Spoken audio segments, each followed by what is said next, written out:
नमस्ते everyone and welcome to the घर। कैसे हैं आप सब? होप आप सब अच्छे होंगे, स्वस्थ होंगे, मस्त होंगे। तो वेलकम टू द घर। घर की हालत अभी कुछ इस तरह से है। धुले हुए कपड़े लेके आई हूँ, बेड वगैरह लगा रही हूँ। बहुत सारे काम सुबह के निपट चुके हैं, दिन का इवन खाना भी चढ़ चुका है, सीटी मारने ही वाला है वो। और यहाँ पे भी वहाँ पे मैं एडिटिंग करी थी काफ़ी देर से बैठ के, और यहाँ पे अभी मैंने कुछ किया नहीं है। जस्ट अभी सासू माँ का कॉल आया कि आज एकादशी है, चावल नहीं खाना। और पता है मैंने चावल भिगा के रख दिए सुबह ही। आप सबको पता है मैं तो सुबह ही ये अपना मॉर्निंग दिन वाला जो काम होता है वो सब कर लेती हूँ। तो अच्छा हुआ कि उन्होंने बता दिया, नहीं तो चावल बन जाते। अब आटा गूंदूंगी एंड रोटी बनाऊंगी। लोबिया को चढ़ा रखा है भिगा के।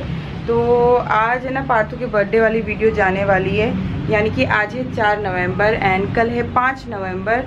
यानी कल जब ये ब्लॉग आएगा ना तब किसी का बर्थडे होगा। तो किसी का बर्थडे है तो मैं विश कर देती हूँ। हैप्पी बर्थडे रुचि, जन्मदिन की बहुत बहुत बधाई हो। तो वही मुझे याद था तुम्हारा जन्मदिन, और बहुत सारे लोगों का नवंबर में जन्मदिन आता रहता है। अब जिसने बता दिया, जिसका याद रह गया, तो मैं विश कर देती हूँ। तो चलो बस आज की दिनचर्या शुरू करते हैं। मुंह में मैंने बहुत सारा एलोवेरा जेल लगा रखा है, पतंजलि का अनूप लेके आए थे, मैंने लपोड़ लिया। तो अभी मैं नहाई नहीं हूँ, मैं नहाऊंगी। तो यहाँ लोबिया चढ़ा हुआ है, दूध उबल चुका है हमारा, और यहाँ पे राइस भीगे हुए थे जो कि अब मैं नहीं पकाने वाली। तो अब नहीं बनेगा, और बाकी सारे काम तो निपट ही रखे हैं। तो मैं यहाँ पे कर क्या रही थी, ये बेड खोल के मैं ये कर रही थी कि गद्दा डाल रही थी। रात को तो कमाल ही हो गया। पार्थ कहता है, विराज आ गए ना, तो पार्थ कहता है कि मम्मा मैं विराज भाई के साथ सोऊंगा उस रूम में। मैंने कहा वाह भाई। तो कह रहा है क्योंकि मैं आप लोग को बहुत लात मारता हूँ, बहुत धक्का देता हूँ, गिरा देता हूँ ना, जगह नहीं होती, इसलिए अब से मैं वहीं सोऊंगा। मैंने कहा चल भाई, हमारी तो किस्मत खुल गई, हमें खुले होके सोने को मिलेगा। मतलब बिस्तर से लिटरली वो गिरा देता है और 50 बार हमारी आंखें खोलता है। वो इतनी लात मारता है, इतना घूम घूम के सोता है। कि आपका भी बच्चा इस तरह सोता है बताना मुझे। मतलब मेरे घर में तो ऑलमोस्ट बच्चे ऐसे ही सोते हैं, दे धकाधक लात, किसी की गर्दन पे, किसी से बाल खींचे। मतलब बहुत ही नींद खराब होती है, रात में बहुत गुस्सा आता है बार बार उठने पे। तो आज मैं बहुत ही ज़्यादा चैन से सोई थी। तो चलो अब मैं फटाफट से ये धुले हुए कपड़े हैं कल के, इनको तय लगाती हूँ, बिस्तर वगैरह लगा लेती हूँ। तो कुछ दिन से ना मैं शूट नहीं कर रही हूँ। इस व्लॉग को भी मैंने 4 तारीख को शूट करने की कोशिश करी, लेकिन अधूरा ही छोड़ दिया। तो मेरे दिमाग में एक आइडिया आया कि क्यों ना मैं इसको पूरा कुछ इस तरह से कर दूँ कि व्लॉग भी आप देख लो। और मैं क्यों नहीं शूट कर पाई, क्योंकि मैं एक बुक पढ़ रही थी, और उस बुक में एक जो पहरा था मेरे दिल को छू गया। तो मैंने सोचा क्यों ना मैं आप लोगों के संग इस व्लॉग को आप लोग देखते भी जाओ और उसको शेयर भी कर देती हूँ। तो ये जो बुक मैं पढ़ रही हूँ योगानंद जी द्वारा लिखी गई है, उनकी आत्मकथा है योगी।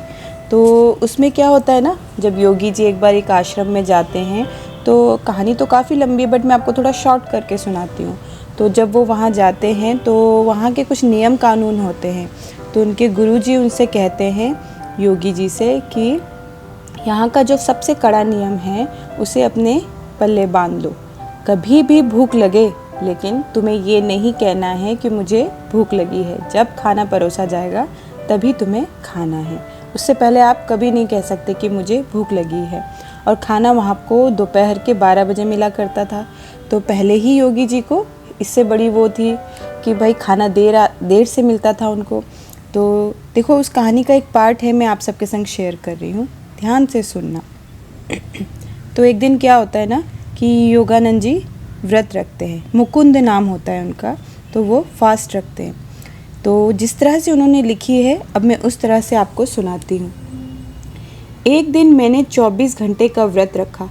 अगले दिन दुगने उत्साह के साथ दिन के खाने का मैं इंतज़ार कर रहा था। दयानंद जी की ट्रेन लेट है, जब तक वह नहीं आ जाते हम खाना नहीं खाएंगे। जितेंद्र यह बुरी खबर लेके आया। पिछले 2 सप्ताह से स्वामी जी आश्रम में नहीं थे। उनकी स्वागत की तैयारियों में स्वादिष्ट व्यंजन बने थे।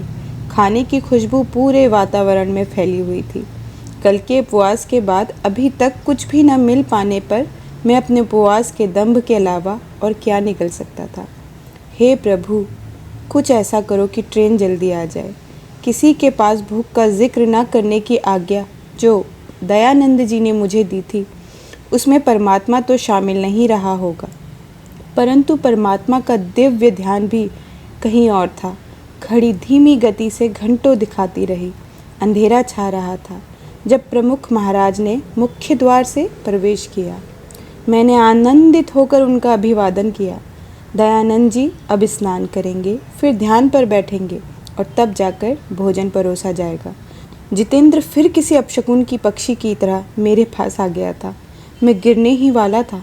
मेरा युवा पेट इस तरह की कमी के लिए नया था। तेजी से वह इसका विरोध करने लगा। भूख से पीड़ित व्यक्तियों के जो चित्र मैंने देखे थे वे प्रेतात्माओं की तरह मेरे सामने से गुजरने लगे। बनारस में भूख से इस आश्रम में एक मृत्यु होने वाली है, मैंने सोचा। संभावित मृत्यु 9 बजे तक टल गई। खाने का बुलावा आया।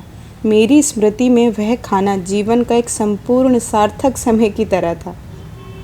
भोजन करने में तल्लीन होने पर भी मैंने देखा दयानंद जी का मन खाने में नहीं था। जाहिर है वह मेरी स्थूल खुशियों से कहीं ऊपर थे। भोजन से मेरा पेट ठसाठस भरा हुआ था।